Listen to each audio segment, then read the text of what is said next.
Welcome to Lectio. Today we open one of the greatest poems ever written, Virgil's Aeneid. It begins, Arma virumque cano. I sing of arms and of the man.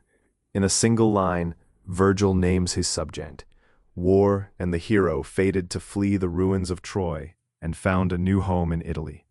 For 2,000 years, readers have met these words in the original Latin. Now, so can you. Let's read the opening lines together, one paragraph at a time. Now, let's read the opening lines together, in the original Latin. Arma, virumque, cano, Troiae, qui primus ab oris, Italiam fato profugus, Laviniaque venit litora.